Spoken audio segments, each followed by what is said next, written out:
उत्तराखंड चुनाव यूँ तो भी बहुत दूर है, सन 2022 में होना है, लेकिन आम आदमी पार्टी के राष्ट्रीय अध्यक्ष अरविंद केजरीवाल ने घोषणा की है कि उनके द्वारा उत्तराखंड को लेकर सर्वे कराया गया और 60% लोगों ने उनसे चुनाव लड़ने की अपील की है और इसी आधार पर उन्होंने ये घोषणा की कि वो आगामी विधानसभा चुनाव में सभी सीटों पर अपने उम्मीदवार उतारेगी। आज हमारे साथ आम आदमी पार्टी के प्रदेश उपाध्यक्ष सारिक अफरोज जी हैं। हम उनसे जानेंगे आम आदमी पार्टी के बारे में, अगली रणनीति के बारे में और किन से उनका मुकाबला होगा, क्या हालात रहेंगे, क्या इशू रहेंगे। सारिक अफरोज जी, आपका बहुत बहुत स्वागत है। और मैं पूछना चाहूँगा कि आपके पार्टी के राष्ट्रीय अध्यक्ष अरविंद केजरीवाल जी ने अभी बहुत समय है और लगभग मुझे लगता है कि कांग्रेस हो चाहे भाजपा हो, अभी कोई चुनाव मोड में नहीं है। ऐसे में आप आम आदमी पार्टी द्वारा पहल करना, ये किस दृष्टि से देखा जाए? सबसे पहले तो आपका धन्यवाद जो आपने हम लोगों को अब मौका दिया है कि हम अपनी बात आपके माध्यम से जनता तक पहुंचा सकें। और जो आपने कहा शुरुआत में सर्वे कराया गया, उसमें 62% लोगों ने उत्तराखंड के ये कहा कि हमें उत्तराखंड के अंदर चुनाव लड़ना चाहिए। अब रही बात इसकी कि चुनावी मोड में होना, हमारे लिए चुनाव जो है वो एक प्रक्रिया है। आज हमारी कोशिश ये है कि हम जनता की आवाज़ बन सकें। हमारे जो लोगों ने, जब जनता के बीच में हम लोग जाते हैं तो एक अनसेटिस्फैक्शन है प्रदेश की जनता के अंदर। पिछले जो रेजिम्स रही हैं, चाहे वो कांग्रेस की रही हो चाहे वो भाजपा की रही हो, उस नेतृत्व से जो उनकी उम्मीदें थी वो कहीं ना कहीं टूट चुकी हैं। और बारी बारी मौका देने के बाद अब कहीं ना कहीं नाउम्मीदी हो गई है कि ये लोग कुछ नहीं बदल सकते, या जो उत्तराखंड जिस सपने को लेकर बनाया गया था वो सपना कम से कम भाजपा और कांग्रेस तो साकार नहीं कर रही है। तो आम आदमी पार्टी आज जनता की उस पीड़ा को समझते हुए यहाँ का संगठन मिलकर उस आवाज को खड़ा करने की कोशिश कर रहे हैं। जो विपक्ष का अभाव है, उस विपक्ष की भूमिका में आने की कोशिश कर रहे हैं। और आने वाले वक्त में, ताकि कल को अगर हम लोग चुनावी मोड की जब बात करते हैं तो अक्सर फिर आरोप ये लगते हैं कि आप लोग सिर्फ चुनाव लड़ने आए। हमारा मकसद केवल चुनाव लड़ना नहीं है, हमारा मकसद इस व्यवस्था का परिवर्तन करना है, राजनीतिक परिवर्तन करना है। और ये आपने पिछले कुछ दिनों में महसूस भी कर लिया होगा कि जैसे ही आम आदमी पार्टी ने चुनाव की घोषणा करी तो लोगों के सुर बदल गए हैं। नहीं, लेकिन जैसे कि अगर हम इतिहास में जाएं तो अरविंद केजरीवाल जी ने यूपी में अपना भाग्य आजमाने की कोशिश की थी और प्रधानमंत्री नरेंद्र मोदी के सामने वो एक उम्मीदवार के रूप में उभरे थे, लेकिन जमानत जब्त हो गई। इसी तरह से पंजाब के अंदर वो फेल हुए हैं, हरियाणा के अंदर वो फेल हुए हैं और आपके मध्य प्रदेश में भी उन्होंने कोशिश की थी। तो ऐसे में हम कैसे मान लें कि उत्तराखंड उनके लिए मुफीद रहेगा?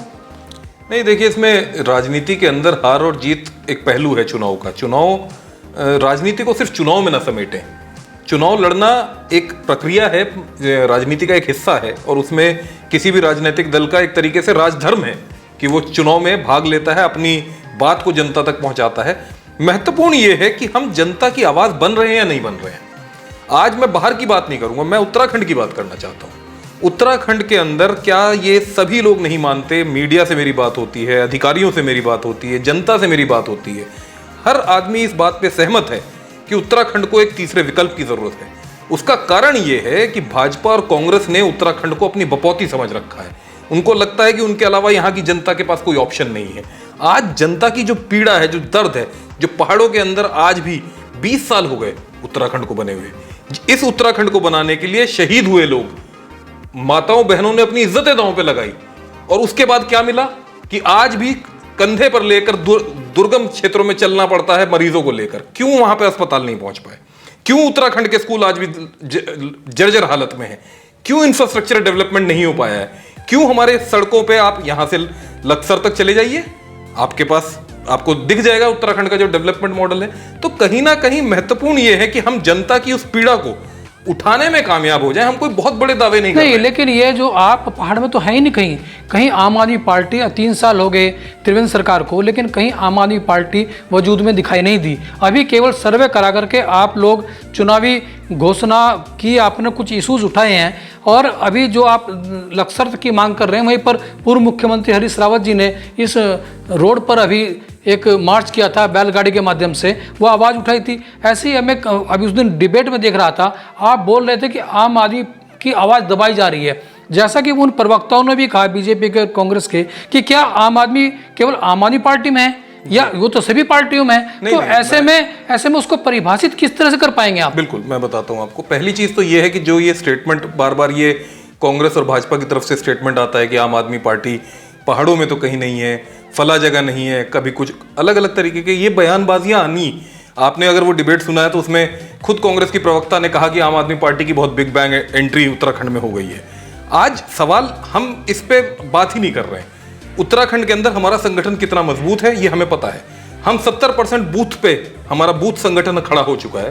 तो पहाड़ में हमारी जो ये जरूर हो सकता है कि मीडिया में हमारा उतना कवरेज ना रहा हो, हमारे उतने बड़े बड़े होर्डिंग ना लगे हों, हमारे नेताओं के बहुत बड़ी लंबी गाड़ियों के काफिले ना हो, ये हो सकता है, मैं इसको मान सकता हूं। अगर उसी को आप राजनीतिक ताकत का आधार मानते हैं तो इस बात को मैं एक्सेप्ट करता हूं कि हम लोग उन संसाधनों में कमजोर रहे हैं, लेकिन उनकी हम पूर्ति कर लेंगे। जनता हमारे साथ खड़े होने को तैयार है। रही बात आप जो लक्सर के उसकी एग्जाम्पल अभी आपने कोट करा, तो इससे पहले यहां सरकार किसकी थी? सरकार में तो कांग्रेस भी रही है। तो आज जो हालात हैं उसकी जिम्मेदार खाली भाजपा नहीं है, कांग्रेस भी बराबर की जिम्मेदार है। उत्तराखंड का दोहन अगर भाजपा ने करा है तो कांग्रेस ने भी करा है। अच्छा अफरोज जी, मैं कहना चाहूंगा कि उत्तराखंड का जो निर्माण है वो जो उसका बेस था वो था उत्तराखंड क्रांति दल संगठन, राजनीतिक दल है वो, और वो एक आधार रहा है और उसके माध्यम से संघर्ष समिति विभिन्न लोगों ने संघर्ष किया था और वो एक उभर के आया था। लेकिन जब सत्ता की बारी आई तो चाहे वो दूसरी पार्टियां हों, उन लोगों ने सत्तारूढ़ रही है, लेकिन और उत्तराखंड के लोगों ने ही उत्तराखंड क्रांति दल जैसी पार्टी को नकार दिया जो उनके इश्यूज को लेकर के आगे बढ़ी थी। ऐसे में हम कैसे उम्मीद करें कि लोग आम आदमी पार्टी पर यकीन करेंगे? बेशक देखिए, उत्तराखंड क्रांति दल का क्या उनके साथ कमी रही या क्यों वो नहीं कर पाए, इसका जवाब तो शायद मेरे से बेहतर कोई उत्तराखंड क्रांति दल का प्रवक्ता दे सकेगा, और उन्हीं को ये आकलन भी करना चाहिए कि वो कहाँ फेल हो गए। रही बात कि आम आदमी पार्टी क्यों करेगी, तो वो इसलिए करेगी कि उत्तराखंड मूल का बहुत सारा उत्तराखंडी पहाड़ के लोग वो दिल्ली में रहते हैं, उनके बच्चे उन्हीं सरकारी स्कूल में पढ़ते हैं जिसमें मनीष सिसोदिया ने एक शिक्षा क्रांति लाए हैं। स्कूल्स का जो डेवलपमेंट हुआ है, आज सरकारी स्कूल में बच्चे पढ़कर 93% मार्क्स ला रहे हैं, उनके अच्छे इंस्टीट्यूट्स में सिलेक्शन हो रहे हैं। वो जो वहां पे उत्तराखंड के लोग रहते हैं, वो जब अपने घर वापस आते हैं तो वो चाहते हैं कि यहां पर भी वही मॉडल आए। लोगों में एक विश्वास है कि आम आदमी पार्टी जो वादे करती है उन्हें पूरा करती है। दिल्ली के अंदर हमने करके दिखाया है। हम उत्तराखंड के लिए एक उत्तराखंड मॉडल तैयार कर रहे हैं। हम उस संघर्ष को लड़ना चाहते हैं। हम जनता की, देखिए जब बार बार ये बात आती है कि आम आदमी पार्टी ही क्यों, तो आम आदमी पार्टी इसलिए क्योंकि हमने एक जगह करके दिखाया है। उत्तराखंड का आम आदमी पार्टी का मतलब ये नहीं है कि दिल्ली की आम आदमी पार्टी, उत्तराखंड की आम आदमी पार्टी उत्तराखंड में जो यहाँ के शहीदों का सपना था उसको साकार। लेकिन अभी तक तो आम आदमी पार्टी कहीं दिखाई नहीं पड़ रही है, चाहे जनपद स्तर का संगठन हो, चाहे ब्लॉक स्तर का संगठन हो, चाहे न्याय पंचायत का संगठन हो, और प्रदेश स्तर पर भी मुझे ऐसा बड़ा नेतृत्व कोई दिखाई नहीं पड़ रहा है जिसको मैं मान लें कि इनके कंधों पर भविष्य तय हो सकता है। बिल्कुल गोपाल जी, देखिए आप बहुत सीनियर जर्नलिस्ट हैं और आपके हर रिमार्क को हम लोग पॉजिटिवली लेते हैं। अपने क्रिटिसिज्म को हम ये देखते हैं कि हमारे पास सुधार का मौका कहां पर है। तो जो बात आप कह रहे हैं, मैंने पहले भी कहा कि हमारे पास संसाधन जो है, हम सड़क पे जैसे 20x10 का होर्डिंग जो है, आज अगर आप रुड़की में भी लगवाना चाहें तो 25,000 का लगता साहब। वो ठेका इन लोगों ने, क्योंकि हर जगह भ्रष्टाचार है तो हर ठेके में भ्रष्टाचार है। अब पूरे उत्तराखंड के अंदर जो बड़े होर्डिंग्स हैं उनकी नीलामी कर दी गई है। अगर कोई छोटा इंसान, अगर कोई छोटा नेता अगर ये चाहे, जिसके पास ज्यादा साधन संपन्न ना हो और वो चाहे कि वो अपना बड़ा होर्डिंग लगवा ले, तो साहब नहीं लगवा सकता है। तो कहीं ना कहीं साधनों का अभाव मैं आपका मानता हूं, लेकिन ये चुनाव जो है, ये चुनाव और जिस चीज को हम लड़ने जा रहे हैं, ये चुनाव एक अलग लेवल पे होने वाला है। ये चुनाव उत्तराखंड में वो दल जो ये कहते हैं कि हमारे अलावा यहां कोई हो ही नहीं सकता, उनमें अहंकार है। उनको लगता है कि ये उत्तराखंड का उन्होंने एक तरीके से बैनामा करा रखा है कि एक बार हम लूटेंगे, एक बार तुम लूटो ना, हम तुम्हें कुछ नहीं कहेंगे, तुम हमें कुछ मत कहना, और जनता की मजबूरी है तीसरे को। तो उनकी वो गलतफहमी अब जनता दूर करने को तैयार है। खानपुर विधायक जो है कुंवर पन्नो सिंह, वो भाजपा के टिकट पर चुनाव लड़े थे और फिर पार्टी में उनके आचरण को लेकर के उनको निष्कासित किया गया और फिर उनकी वापसी हुई है। इसमें आपकी नाराजगी क्यों है? देखिए, नाराजगी इस बात को लेकर है कि उत्तराखंड के लिए जो शब्द कहे गए, जिनका प्रयोग किया गया, वो सही नहीं थे। कोई भी इंसान, उत्तराखंड का निवासी, अगर उत्तराखंड से प्यार करता है, अपने आप को उत्तराखंडी मानता है, तो उसे इस बात का एहसास होगा कि उसके लिए गलत शब्दों का प्रयोग किया गया। तो नाराजगी तो इस बात की है, लेकिन इसमें जो अहम बात है जिस पे हर इंसान को सोचना चाहिए, वो भाजपा की जो दोहरा चरित्र है इसमें वो सामने आता है। तो वो हमारा मकसद जनता के सामने उस दोहरे चरित्र को लाना है ताकि जनता सही फैसला ले। क्योंकि जब उन्होंने इस चीज को गलत मानते हुए 6 साल के लिए निष्कासित कर दिया था, तो अब ऐसा क्या हुआ कि अचानक वो 13 महीने में। अफरोज जी, आखिरी सवाल पूछ रहा हूं कि 3 साल हो गए हैं लगभग त्रिवेंद्र सरकार को, कितना संतुष्ट है आप और आम आदमी पार्टी? की संतुष्टि महत्वपूर्ण नहीं होती। राजनीतिक प्रतिस्पर्धा में विपक्ष की एक अहम भूमिका होती है। महत्वपूर्ण यह है कि जनता कितनी सेटिस्फाइड है।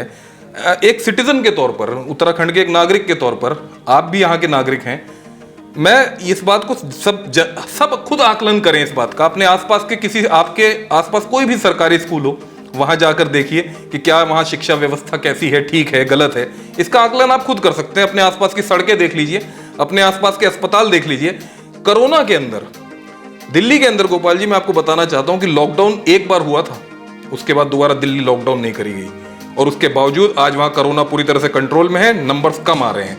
उत्तराखंड के अंदर अगर किसी को कोरोना हो जाता है तो वो डरता है उन सेंटर्स में जाने से, क्योंकि उसे ये नहीं पता कि वहां उसके साथ क्या होगा। आज उत्तराखंड के लोग, मैं इस पे पूरे दावे से और पूरी जिम्मेदारी से इस बात को कह रहा हूं कि अगर किसी को कोरोना हो जाता है और उसकी हालत बिगड़ती है तो वो उत्तराखंड के सेंटर्स में अपने आप को या अपने परिवार के किसी आदमी को ले जाने में उसे खौफ है, वो दिल्ली का रुख करता है, क्योंकि वहां उसे एतबार है कि एक ऐसी सरकार है जिसने अच्छी व्यवस्था कर रखी है। तो अगर हम प्रैक्टिकल होकर इस बात को सोचें, जनता जब इस चीज के परिवर्तन के लिए तैयार है, तो आप जनता के विरोध में अगर जाएंगे तो उसकी कोई भी दल हो, कितना भी बड़ा हो और उसके पास कितने भी साधन हो और कितना भी अहंकार हो, जनता उसके अहंकार को तोड़ देगी।